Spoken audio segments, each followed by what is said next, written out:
नमस्कार। इस देश में मनुवादियों की आंखों में बाबा साहेब कितना खटकते हैं, इसका उदाहरण मैं आपको दिखाती हूँ। बाबा साहेब के जन्मदिन पर एक्स पर जिस वर्ग को 400 सीटें संविधान बदलने के लिए चाहिए थी, उस वर्ग ने बाबा साहेब के जन्मदिन पर बधाई देने के बजाय अंग्रेज का दलाल ट्रेंड कराया। ये देखिए, एक तरफ अंबेडकर को मानने वाले लोग भीमराव अंबेडकर ट्रेंड करा रहे थे, दूसरी तरफ मनुवादी अंग्रेज का दलाल ट्रेंड कराया। अंबेडकर के लिए कितनी नफरत भरी है मनुवादियों में, आप इससे ही समझ सकते हैं। दोस्तों, अंबेडकर और अंबेडकरवादी इस देश में मनुवादियों की राह का सबसे बड़ा रोड़ा है। उत्तर प्रदेश में भाजपा का शासन है और कहने के लिए तो यहाँ भी बाबा साहेब का संविधान लागू है, लेकिन बाबा साहब के बनाए नियम जातिवाद के जूतों के नीचे कुचल दिए गए हैं। आगरा में प्रदर्शन में ज्यादातर ठाकुर साहब लोग संविधान के राज में भाजपा की छत्रछाया में हाथों में हथियार लहरा रहे हैं। इसी उत्तर प्रदेश में कोई विपक्षी नेता किसी घटना पर पीड़ित के घर नहीं जा सकता, कोई संभल नहीं जा सकता था, कोई हाथरस नहीं जा सकता था, लेकिन ये भीड़ हाथ में हथियार लेकर राजस्थान से, दिल्ली से, उत्तराखंड से और हरियाणा से आई हुई है। संविधान के राज में हाथ में हथियार और तलवार लहराना अपराध है। अब ना तो अंग्रेज हैं, ना तो मुगल हैं, ना तो औरंगजेब हैं, अब ना तो बाबर है और ना ही सिकंदर है। फिर भी करनी सेना, ये लोग आंदोलन के नाम पर सड़कों पर तलवार और बंदूक लहराकर आखिर किसे डरा रहे हैं? एक दलित सांसद रामजी लाल सुमन को। दोस्तों, ये वही मानसिकता है जो दलित को मूंछ रखने से रोकती है। ये वही मानसिकता है जो दलित को घोड़ी चढ़ने से रोकती है। ये वही मानसिकता है जो दलित को अच्छे कपड़े पहनने से रोकती है। ये वही मानसिकता है जो दलित को एक नल से पानी भरने से रोकती है। बाबा साहेब की वजह से तस्वीर थोड़ी बदली है, लेकिन उतनी नहीं बदली है जितनी बदलनी चाहिए थी। आज भी बाबा साहेब के संविधान के होते हुए भी ये लोग चुने हुए दलित सांसद के घर पर हमला करते हैं। पूर्व मुख्यमंत्री अखिलेश यादव को जान से मारने की धमकी देते हैं। चुने हुए सांसद अखिलेश यादव को गालियां देते हैं, खुलेआम हथियार लहराते हैं और पुलिस तमाशा देखती है। सरकार धृतराष्ट्र बन जाती है। अंबेडकर का संविधान इन गुंडों का आज भी कुछ नहीं कर पा रहा है। मुसलमान इस तरह से सड़क पर हथियार नहीं लहरा सकते, पिछड़े इस तरह से प्रदर्शन नहीं कर सकते, दलित इस तरह से हथियारबाजी नहीं कर सकते।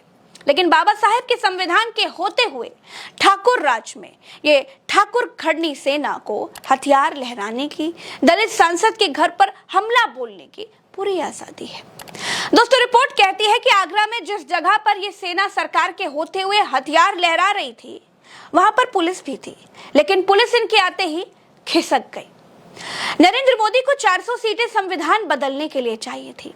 दलितों ने सबक सिखाया और बताया कि मनवादियों की आने वाली 500 पीढ़ियां भी संविधान नहीं बदल पाएंगी, इसीलिए मोदी संविधान को माथे लगा रहे हैं। अंबेडकर अंबेडकर करते हो, इतना नाम अगर भगवान का जपते तो 100 बार स्वर्ग मिल जाता। संसद में ये बात कहने वाले अमित शाह को भी अंबेडकर के हैप्पी बर्थडे पर बधाई देनी पड़ी है। इस देश में जिसे पैर से पैदा हुआ बताया गया, जिस दलित समाज को इंसान भी नहीं समझा गया, ये उसकी एकता का ही कमाल है कि 100 बार स्वर्ग दिलाने वालों को अंबेडकर के आगे नतमस्तक होना पड़ा। सच की बहुत छोटी सी सिपाही प्रज्ञा मिश्रा की तरफ से बाबा साहेब भीमराव अंबेडकर जी को जन्मदिन की बहुत बहुत बधाई।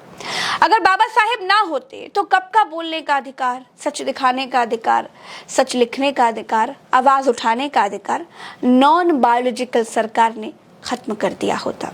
भारत कब का चीन बन गया होता। भारत भारत इसीलिए है क्योंकि यहाँ अंबेडकर को मानने वाले हैं, क्योंकि यहाँ अंबेडकर का कानून है, क्योंकि यहाँ अंबेडकर की आत्मा है। दोस्तों, राणा सांगा के लिए ये ठाकुर सेना, माफ कीजिएगा करणी सेना, दलित सांसद रामजी लाल सुमन के घर पर चढ़ाई करने को तैयार है। उन राणा सांगा की पत्नी ने मुगल आक्रमणकारी हुमायूं को अपना भाई मानकर मदद मांगी थी। हुमायूं ने राखी स्वीकार करके मदद भी की थी और राणा सांगे के बेटे को गद्दी पर बिठाया था। दोस्तों, राणा सांगा की पत्नी रानी कर्णावती ने हुमायूं से मदद मांगी थी।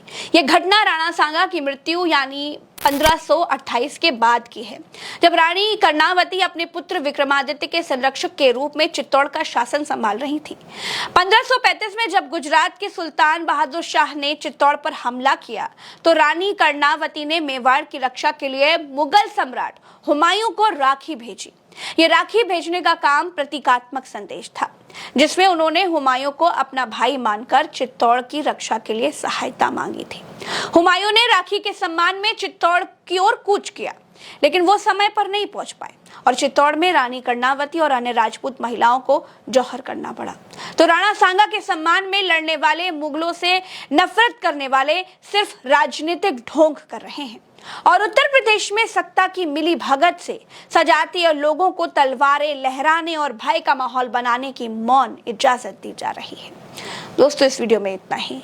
जय भीम। दोस्तों, वीडियो पूरा देखने के लिए आपका बहुत बहुत शुक्रिया। आप उल्टा चश्मा यूसी को मेरे बिना कहे इतना प्यार देते हैं, वीडियोस को ट्रेंडिंग में रखते हैं, लोगों से सब्सक्राइब भी करवाते हैं, उसके लिए आप लोगों का तहे दिल से शुक्रिया। एक बात आज मैं कहना चाहती हूँ, आप लोग कमेंट में अपनी बात रखा कीजिए, क्योंकि आपकी बात का, आपकी राय का भी सामने आना बहुत जरूरी है। सिर्फ प्रज्ञा मिश्रा को सुनिए मत, अपनी भी कुछ कहिए। मैं आपके कमेंट पढ़ती हूँ, समाज क्या सोच रहा है वो समझने की कोशिश करती रहती हूँ, आपके विचारों से जुड़ना चाहती हूँ, इसीलिए सार्थक कमेंट जरूर कीजिए। चलते हैं। राम राम, दुआ सलाम, जय हिंद।